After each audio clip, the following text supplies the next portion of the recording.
How about an intermission of sorts? If you're craving a food break, we've got just the thing.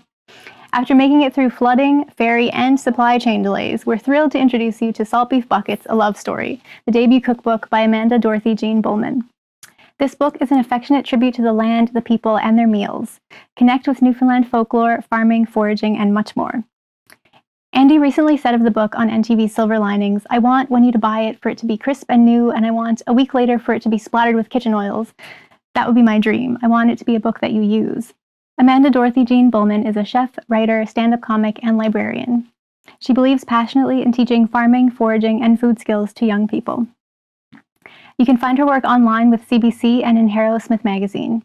Also, she makes the best biscuits in the world.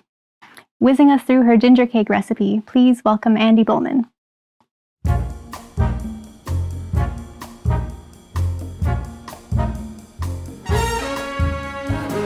My name is Andie Bulman, and I'm the author of this new book called Salt Beef Buckets, A Love Story, available through Breakwater Books. And it's a culinary history of Newfoundland. And I wrote essays and recipes that sort of explore the folklore behind different recipes and food traditions and food ways in Newfoundland and Labrador. One of the things I do in the book is I went through the archives. I spent a whole year in the archives researching old recipes. And I take these sort of older recipes from the early 1900s and onwards, and then I modernize them. I add things like miso and lime, and I sort of bring them forward. Today we're making a ginger cake. It's gonna be delicious, and it's based on a recipe from 1905 that I found at the archives at the Rooms in St. John's, Newfoundland. And that recipe was before measurements were standardized. So it called for things like a coffee cup of sugar. So I've played around, tried to recreate what the recipe was looking for, and then I modernized it by adding fresh ginger and pomegranates and lime juice. And I hope you like it. Okay, so the first thing you want to do is mix your dry ingredients together. This is 2 1/3 of a cup of all-purpose flour, cinnamon, cardamom, ginger, black pepper, and 2 teaspoons of baking soda. And then you want to whisk this. The reason we always whisk dry ingredients is to aerate the flour. You're gonna have a fluffier cake and like a better sort of crumb if you take the time to do this. And I know you're gonna skip it because everyone always skips it, but you shouldn't. You should do this. So once you've got a decent amount of air in your flour, things look soft, you've broken up any major clumps, this should smell like cinnamon and ginger. There should be a good amount of scent wafting off this. If there's not, you've probably using old spices. Spices should be replaced after 6 months. Okay, so we have our dry ingredients, they're ready to go. So the next thing we're gonna do is set this aside. We don't need it right now. And then you're gonna take 1 cup of grated ginger, and it should look like this. For a lot of ginger cake recipes, you squeeze the moisture out of the ginger, but this recipe, we keep it all in. There's tons of flavor in that sort of watery juice that comes from the ginger, so why would we get rid of it? 1 cup of ginger, and that goes in your food processor. And then we're gonna take an apple and we're gonna grate it as well.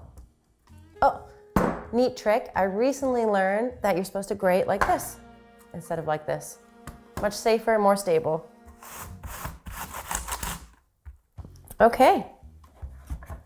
There, and this is our apple, and that goes in with the ginger. And then we're gonna add 1 cup white sugar. Now we're gonna blend all these ingredients together.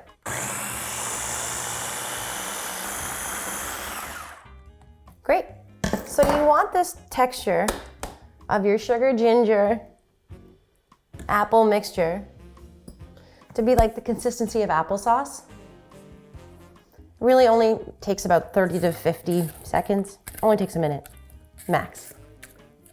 Great. So you're gonna take this and you're gonna put it in the bowl, and this is gonna be your bowl for your wet ingredients. And you use your rubber spatula and just get everything out. The next thing you're gonna do is you're gonna take 1 cup of fancy molasses. You wanna buy the molasses that has no preservatives. Local is better, of course, if you can find a local molasses.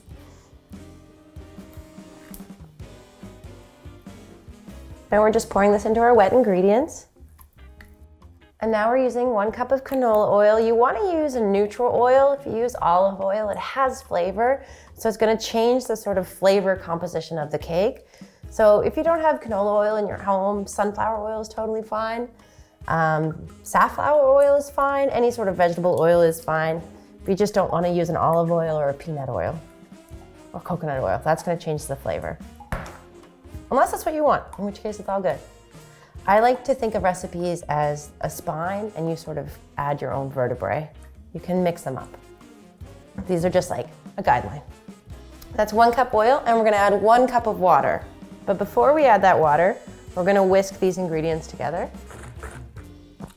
Great, you're gonna slowly pour your water in. Great, so we've made a well in our dry ingredients and we're just gonna add about 1/3 of our wet ingredients. Just like that. And then we're gonna incorporate it and then we add an egg.